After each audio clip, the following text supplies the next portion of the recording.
সম্প্রতি বাংলাদেশের একজন তরুণ শিল্প উদ্যোক্তার সঙ্গে আমার বৈঠক হয়। তার প্রতিষ্ঠানে এখন প্রতি মাসে 20 থেকে 25 কোটি টাকার সেল হয়। দ্যাট মিনস বছরে তিনি প্রায় সব মিলে 250 কোটি টাকার বিক্রয় করেন। এই প্রতিষ্ঠানে উনি কখনো কোনো ট্রেনিং এর আয়োজন করেন নাই, কোনো ফর্মাল কোনো কর্পোরেট কালচারের মধ্যে দিয়ে উনি যান নাই। উনি যা করেছেন নিজের বুদ্ধিতে করেছেন, নিজের মতো করেছেন। উনি আমাকে জানতে চাইলেন আমার কাছে, যখন আমার পরিচয় পেলেন, যে আমি কেন ট্রেনিং করাবো, আমি তো ট্রেনিং ছাড়াই 250 কোটি টাকার একটা বড় ব্যবসার একটা জায়গায় অবস্থান করছে, আমি কেন এবার ট্রেনিং করাতে হবে? ট্রেনিং ছাড়া কি আমার এত বড় হচ্ছে, আর কি আগাবে না? আসলে তার প্রশ্নের উত্তর আমি তাকে সরাসরি দেই নাই, তবে এই উত্তরটা আমি আপনাদের মাধ্যমে দিতে চাই। সেটা হচ্ছে, ঠিক আছে, আপনি যখন একটা স্টার্ট আপ বিজনেস করবেন তখন নিজের মতো করে করতে হবে। তখন সেখানে প্রথম দিনে কর্পোরেট কালচার গড়ে উঠবেন না, প্রথম দিনে আপনি খুব অর্গানাইজ স্ট্রাকচার হইতে করবেন না। পৃথিবীতে যত সফল ব্যবসা দেখেন, যত সফল উদ্যোগ দেখেন, সবগুলোই কারো না কারো চিন্তার ফসল, এবং সেই চিন্তাটা একদিন বিশাল রূপ নিয়েছে। কিন্তু যখন এই চিন্তাটা বিশাল রূপ নিয়ে ফেলবে, তখন কিন্তু আর ওই আগের মতো করে ভাবনার কোনো সুযোগ থাকে না। সোজা বাংলায় বললে, আপনি যখন ছোট একটা বনসাই, তখন আপনাকে যেমন ইচ্ছা তেমনি চালাতে পারবেন, কিন্তু সেটা যখন বট গাছের রূপ নিয়ে ফেলবে, তখন কিন্তু আর আপনি আগের মতো চালানোর চিন্তা করলে ভুল করবেন। কেন? দেখেন, একটা গাছ বা বট গাছ একটা প্রথম একটা শিকড় থেকে বা একটা চারা থেকে বেড়ে ওঠে, তারপর গাছটা আস্তে আস্তে বড় হয়ে যায়।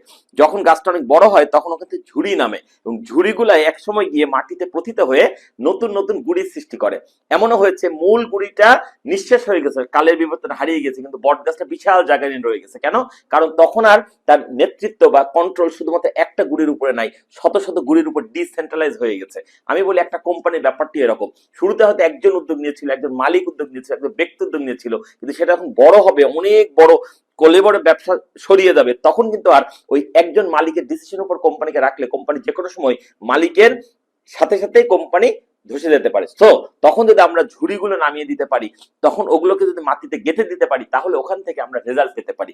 তখনই প্রয়োজন হচ্ছে প্রশিক্ষণের, তখনই প্রয়োজন হচ্ছে সঠিক সিস্টেমের, তখনই প্রয়োজন হচ্ছে প্রসেসের। সো আমরা হয়তো ট্রেনিং দিয়ে রাতারাতি একজন সফল উদ্যোক্তা তৈরি করে দিতে পারবো না, তবে সফল উদ্যোক্তা হওয়ার পথে কি কি কাজ দরকার, কি কি প্রসেস দরকার, সেটা আমরা ট্রেনিং দিয়ে, গাইড দিয়ে শেখাতে পারবো। একইভাবে ওই প্রতিষ্ঠানকে আরেকটু এগিয়ে নেওয়ার জন্য যে সকল কর্মী, যে সকল এমপ্লয়িরা কাজ করবেন, যে সকল পারফর্মার বিভিন্ন পারফর্ম করবেন, তাদের পেশাগত ও কারিগরি দক্ষতা বাড়ানোর জন্য ক্রমাগত নানা প্রশিক্ষণের আয়োজন করতেই হবে। যদি সেটা না করেন, তাহলে আপনি রিস্কের মধ্যে পড়ে যাবেন, ঝুঁকির মধ্যে পড়ে যাবেন। খুব সহজে বোঝাই, আপনি একটা উদ্যোগ নিলেন, উদ্যোগে মাত্র 5 জন কর্মী, তাদের বেতন হয়তো সব মিলে 50,000 টাকা।